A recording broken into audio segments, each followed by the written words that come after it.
if there are any changes to the agenda other than swearing in a new member. We'll hear those. Is there a motion to approve the agenda as amended? So moved. Second. All in favor? Aye. Any opposed? So moved. We'll swear in a new member. Taylor?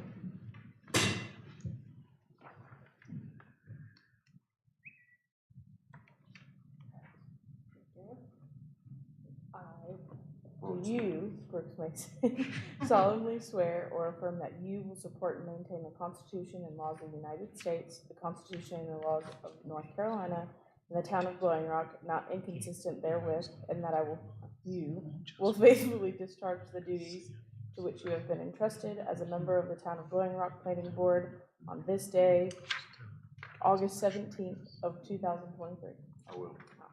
I'll get you your form later to sign. Welcome. Yes, welcome aboard.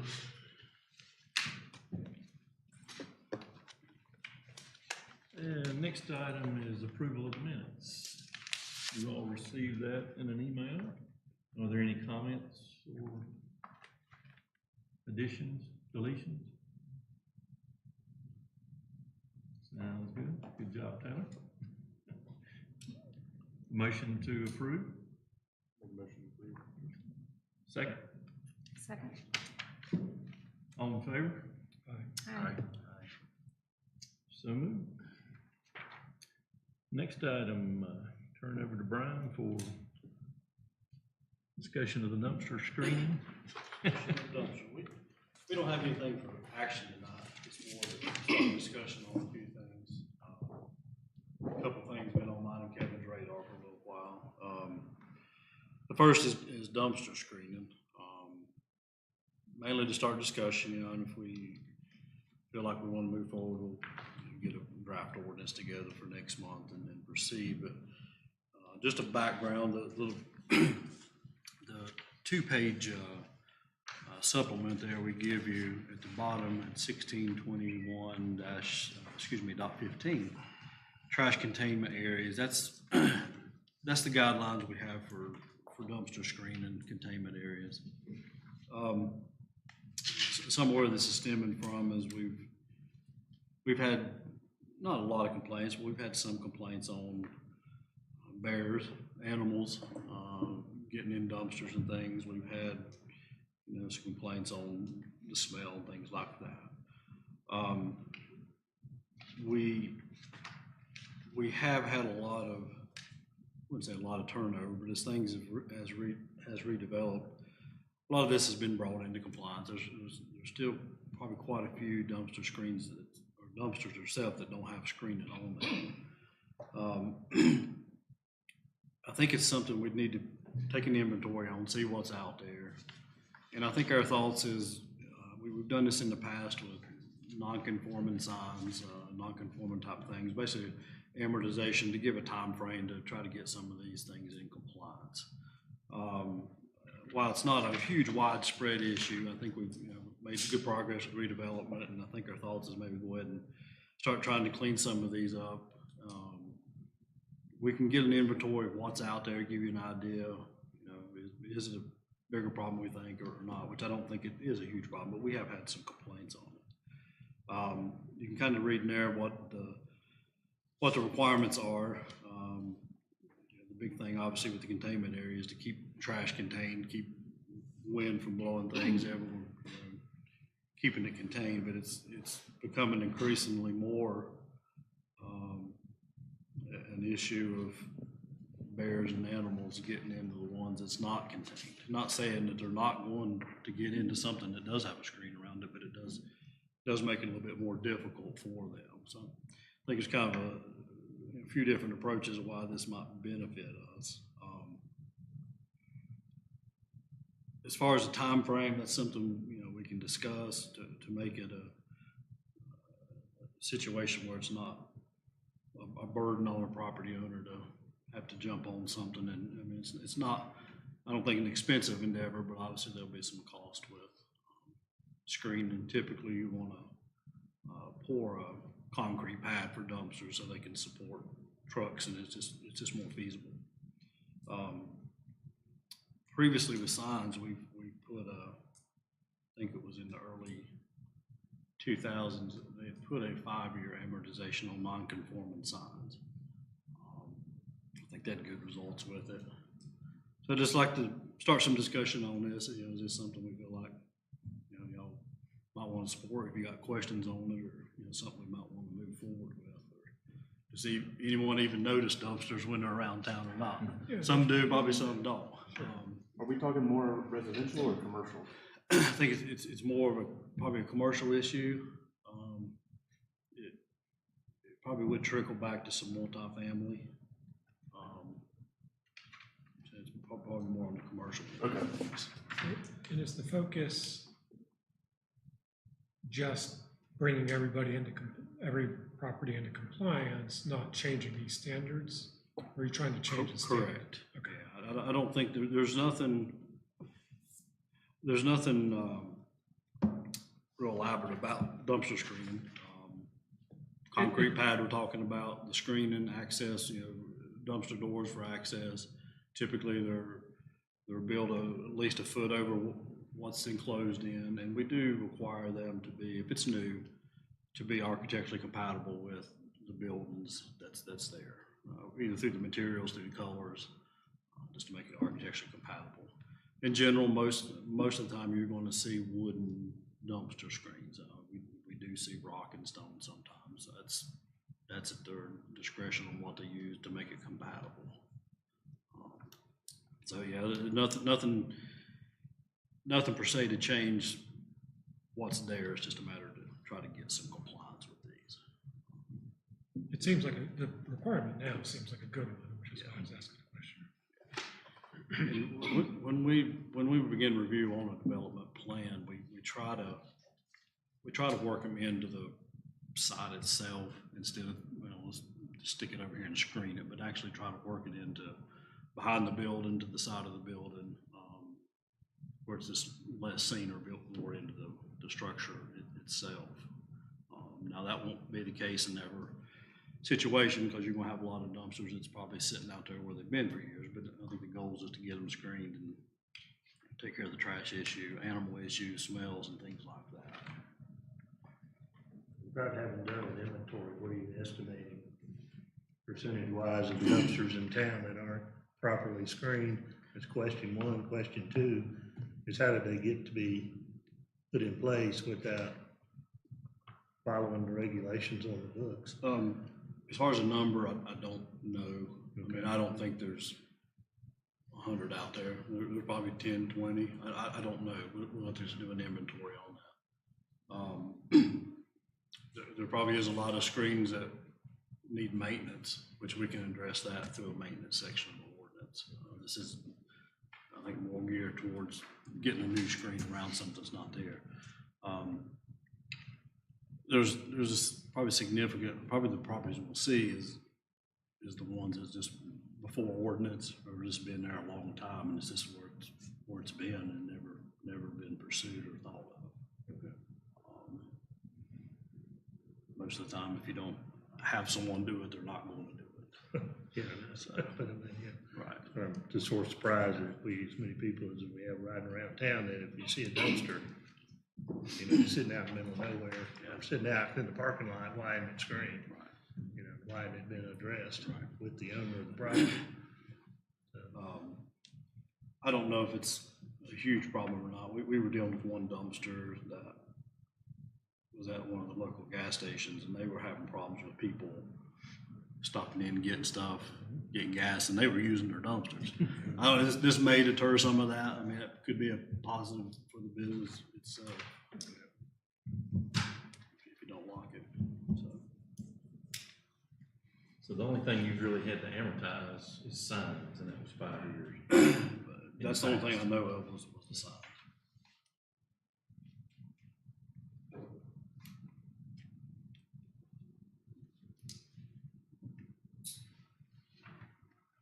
Any other questions? Brian, you mentioned smell. Pardon? You mentioned smell. I don't know if you'll 100% cure that, but it may help. By having the enclosure as opposed to changing the actual container that it's put in. I think your smell comes more from the maintenance of the dumpster itself. Most dumpsters have a clean out in them. I don't know if, it probably falls back to the property owner with the responsibility to maintain that, but you know, the dumpster company itself, I don't know if that's something it's even in their minds. But they typically do have clean outs on them.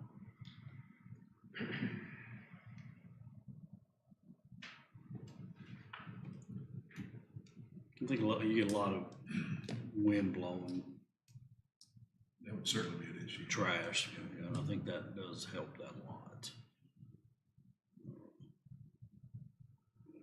We do have a lot of dumpsters that's probably not picked up as often. Some would probably need picked up more. That's where you have some of your trash issues there. All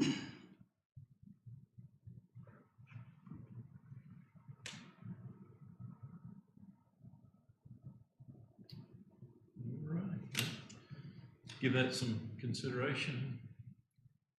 Come back to the next meeting. Have a time frame that you think is feasible to come into compliance. Yeah, if it's something we want to pursue, we can set up a draft ordinance. So we'll be looking at a text amendment for it. We can get that prepared if you're. Animals aren't typically a problem, are they? Animals? The complaints we hear is bears. Bears, yeah. Yeah. I think unless you have a screen around them or you got them locked, they'll try to get into They'll it. find a way. Raccoons, they're somewhat of a problem. I think bears have been the biggest problem. Is any of this retroactive into projects that have already been approved by council? That have gone through planning board and now through council? It would be. It would be, okay. Most of your current projects, you're not going to see that. Yeah, gotcha, thank you. And there may not be a lot of them out there. I don't know that we get out there and kind of take a look and put our eyes on it. Send him a list if you see one. Send it to us. Y'all know where all the Inventory's dumpsters the are first in thing. town? Yeah. Pardon? You know where all the dumpsters are in town? You have to be, At least We'll just have to do a registered. lot of site visits. but it's not registered. I mean, dumpster companies don't have to tell you they're putting in a dumpster at X address. Or the property owner doesn't. I mean, they're typically not put in unless it's just a new development. Now, if someone wants to change rollouts, dumpster, things like that, we may get wind of it or not, but typically they do, we try to make them come into compliance. And I think it's just kind of a small thing that would help appearance of the town.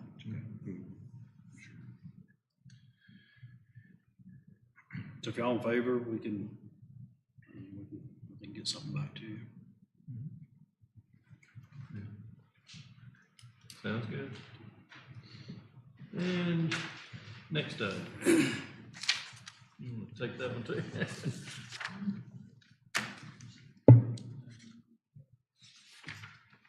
So I went ahead and printed out Article 12 for you. This is dimension regulation, setbacks. We'll direct you to page 23-5.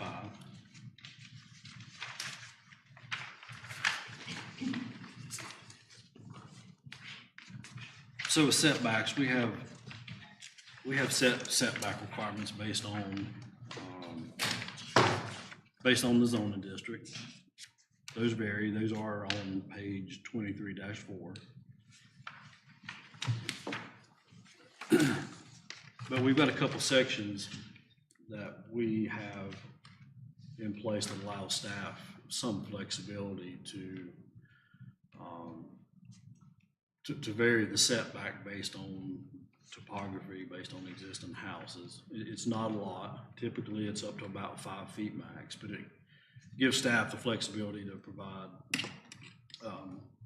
not per se a variance, but some flexibility to help someone out if they've got a tough lot to build on, basically. One of the requirements that, or the allowances that allow us to reduce that setback is taking averages of the front of houses that are existing, and it allows you to pull those up a little bit. The second is based on topography, and that's the one we would like to look at, and I want to explain. If you've got a steep lot, typically you want to pull your house closer to the street just from a building standpoint, cost standpoint. So we've got two methods. If you look at 16-12.4.7, that main paragraph, and right under that, there's two different calculations and two different methods that can be used for allowing a little bit of variation, deviation from that. So basically, if you've got a lot that's steep, for every 2 feet of elevation change from the road, basically, you can reduce the setback by 1 foot up to a maximum of 5 feet. We can't go past a 5-foot minimum. So if you've got a 30-foot street setback, we can reduce that to 5 feet with the thoughts of it'll help you less foundation, a little bit better opportunity to develop, that you're not sliding down the hill further to build your house. So if you look in the first two sentences of both of those, it requires the elevation to be calculated by NC surveyor, licensed surveyor.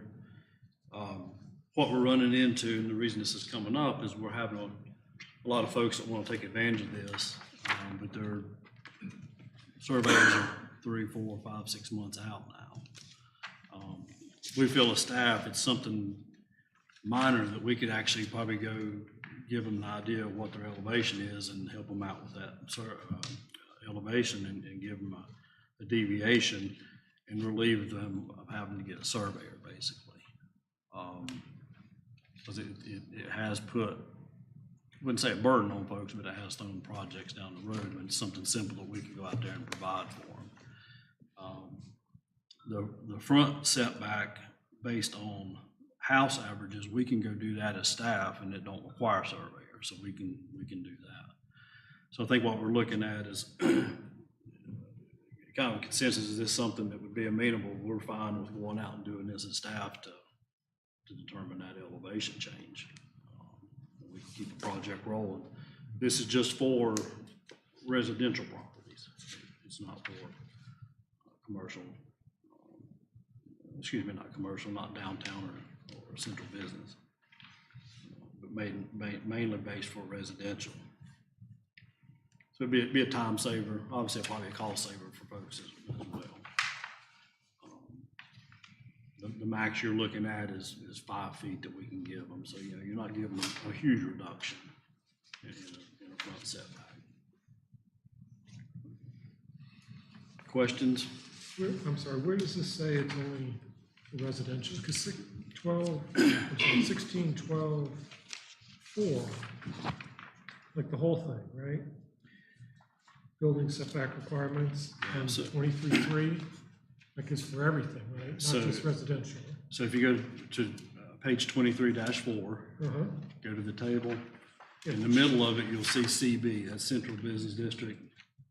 There should be a town center as well. We have town center, same thing. So Central Business District has its own section, which begins on page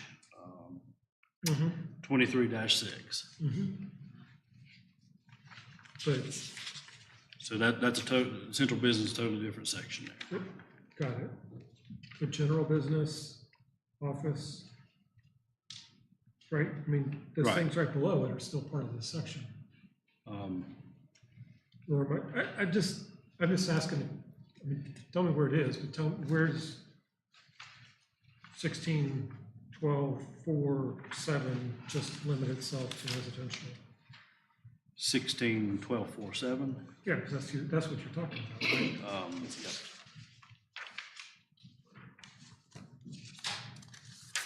So everything that begins with the building setback requirement heading on 23-3, that's everything except central business. So the heading on central business should be a little bit bigger, honestly. I mean, it's kind of its own section back there. Okay, so this is more than just residential then? It's general Right, business? right, Okay. general business, everything but central business and town center.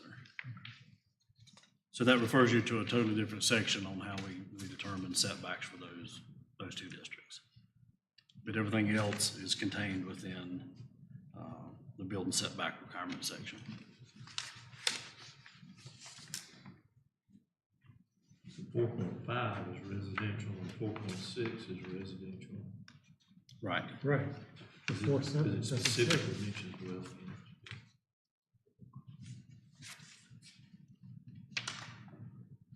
Yeah, everything but central business and town center would be applied under that.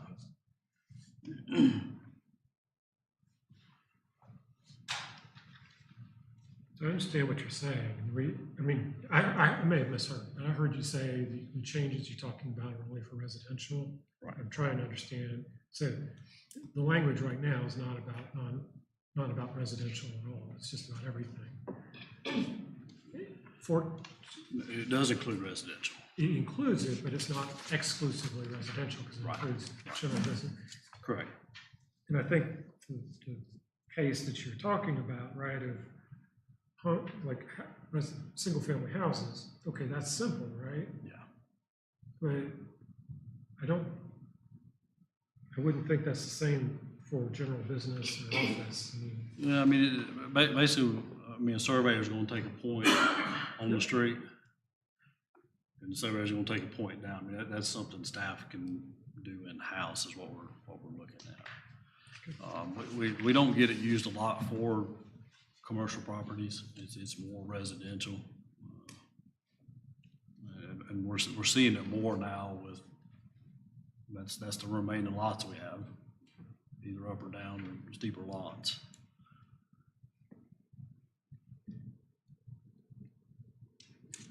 Got the only change you're looking for? Jerry will come back at the next meeting with a text amendment, Basically, what we'd be looking at is just removing, just striking that. just striking the North Carolina surveyor. And that'd be out of 4.7.1 and 4.7.2. Right.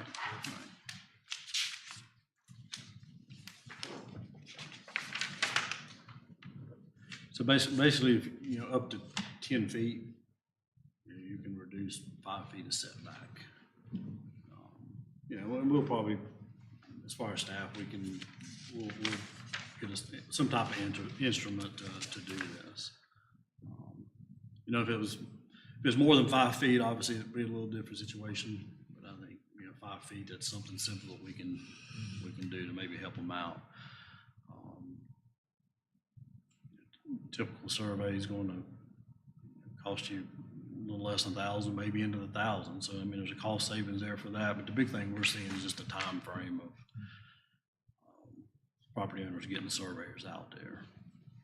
I don't see that changing anytime soon. How much will that add to y'all's workload? I mean, you have to go out there anyway, so. No, I don't think it Okay. would be that big an issue. We make the determinations on the house average reductions now. We don't see it a lot. We may have a couple a year, 2 or 3 a year maybe. So just as a comment, I'm not comfortable with non-residential. Yeah, single-family residential, I think, is fine, but like even what is our definition of multifamily, I don't think would be fine. For me, everybody else may be fine with it, but like single family's great, duplex fine, which falls in there. But if somebody's going to be locating an office building or something in the commercial building in the general business zoning, I don't think y'all ought to be the ones on the hook for estimating. Yeah, that's something to think about. Typically your commercial properties are gonna have surveys. We always They have ought surveys. to. They really ought to, yeah.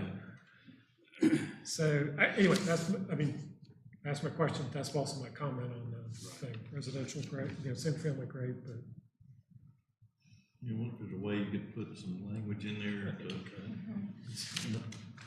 projects not requiring a site plan, which would default to residential. Everything else would require a site plan. Right. Chris, I understand your concern. It's never been used for commercial. I just, yeah, I think we The have, intent of that section and the section right above that, 4.6, is for residential. understood. So maybe just. I think we could just adding clarify. the term Dwelling unit. Yeah. In that, Yeah. to cover that. I think clarified, yeah, that's all. Add a phrase and it's good. And it used to be pretty easy for someone to get a surveyor to take this map, but in 20-some years, we probably had about 40 applications of that provision of the ordinance. And a surveyor did it. It's just hard to get them in, so it's an easy thing for staff to do. Mhm. We have a rod, all we need to do is purchase a $300 transit Yeah. tripod. But I understand, that's why I grabbed my ordinance when you said it. What does it say? If we could clarify it, I think it'd be great. We can do it with a limiter and carry it in the glove. We got one. It's a little, to build trails and the same thing. Had one of those for years. Yeah. It'd be good to have. Used to be, we allowed up to 10 feet of elevation difference because we were basing it all on R15. And when we had a 40-foot setback, we changed it to 30, we said, well, let's just allow a reduction to 5. So that you have the same result of allowing it up to 25 feet.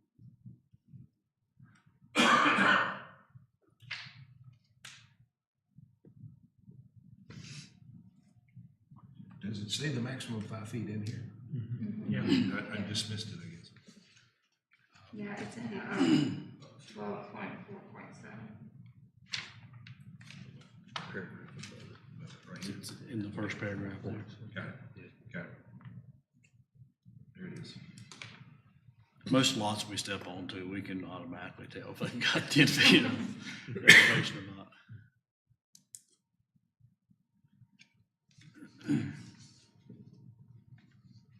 So I think the same with this one, if it's something y'all feel like, you know, we can look at doing some changes to clarify what Chris is talking about there. I think that's fine.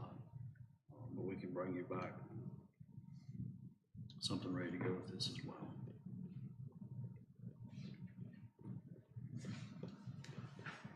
Any other comments?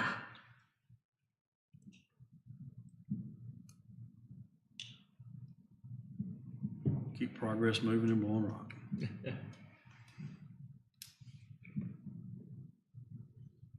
Most surveyors we've dealt with the last few months, there's a lot not even taking calls right now. Unless you've got a builder tied to someone, you know, me as a homeowner is up and calls and we're gonna be like, hey, we may not even take you.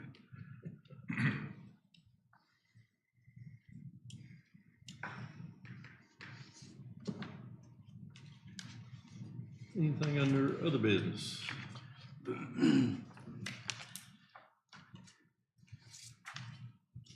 Get some updates on other permits that have already been issued? Yeah, I can. Let me throw out there, the comp plan subcommittee has been meeting. Our next meeting is on August the 30th at 1:30. The Benchmark has been compiling a lot of information, a lot of stuff from the public input meetings, which a lot of y'all were at.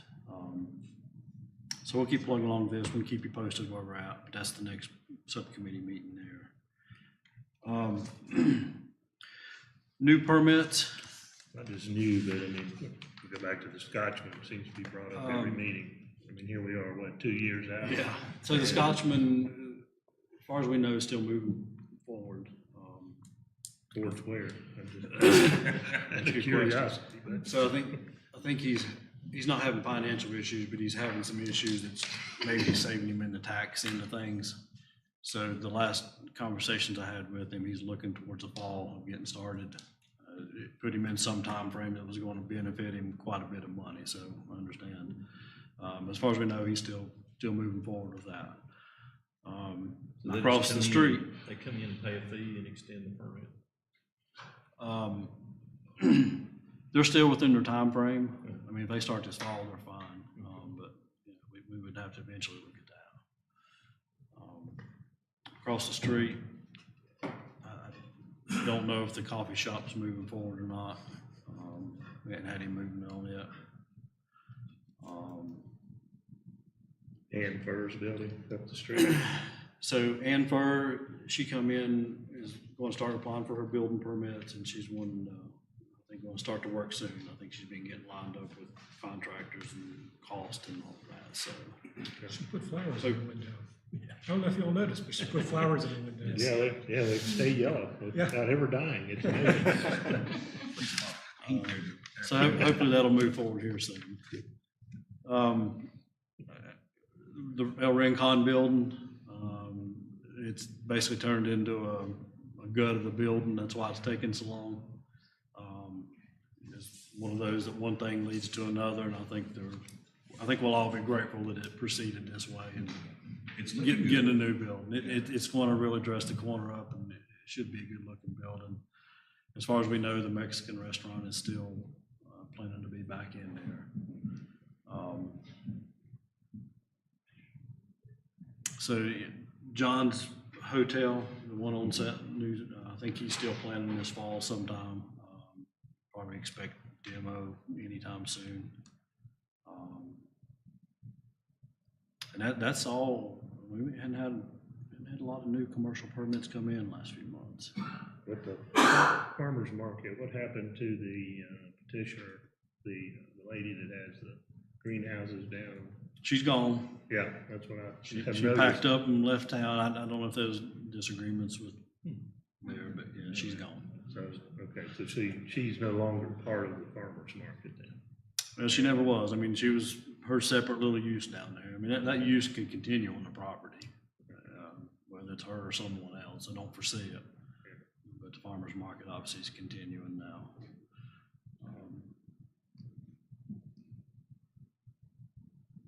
Trying to think if there's anything else. Noticed soil borings and marking of utilities down at Possum Holler and 321.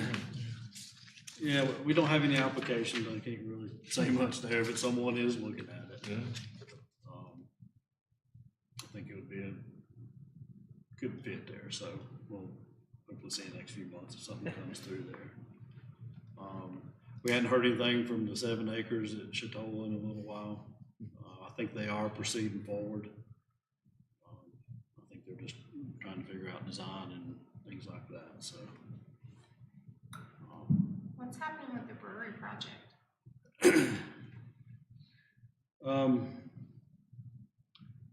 I think they're having to step back from cost. Okay. I don't have a lot of information on exactly what's going on, but I know they may have to do a little redesigning. As far as I know, they're still wanting to move forward. That's about all we know at this point. You know, if something changes drastically, obviously it'll have to come, you know, back in front of the boards here. But we just don't know quite yet. They're still working on the Citgo station remodel, aren't they? Yes. Yeah. Don't have an anticipated opening date there that I know of, but they're probably within the next few months, I would think.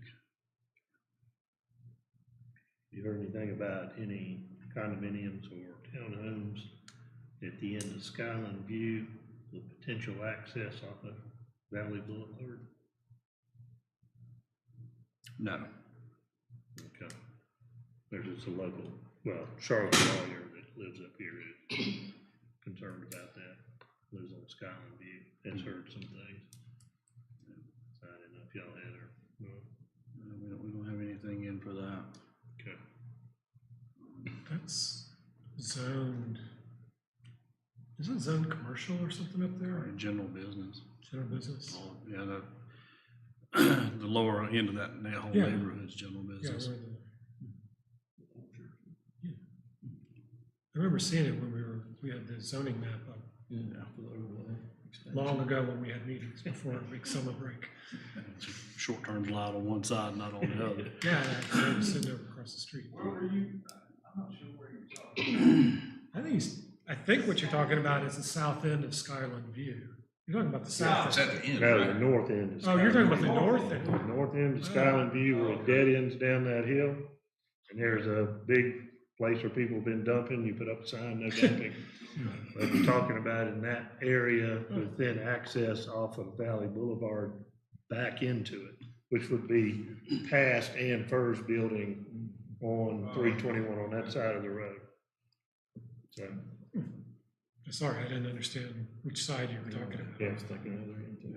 Mike Northern owns the property. Yeah, well, that's- I'm sure he's got something on the radar at some point, but. that's that's who the person, the lawyer said was looking to development, so yeah. We didn't want to mention names, but yeah. Don't know if there'll be any access off of 321, but. Yeah, nothing new commercial wise has come through in the last few months. So a lot of new houses, a lot of remodeling.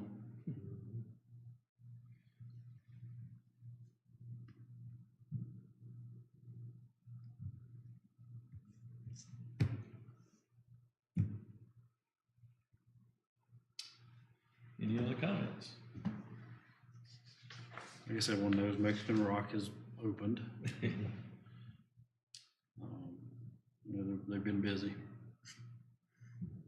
So it'd be good to get them open, you know, now that they're open, and get the other one down here back open. That should maybe relieve some of the restaurant capacities.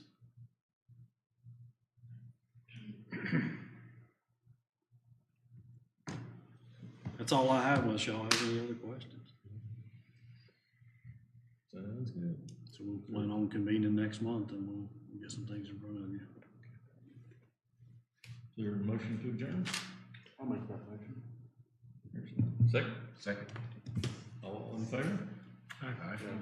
Any opposed?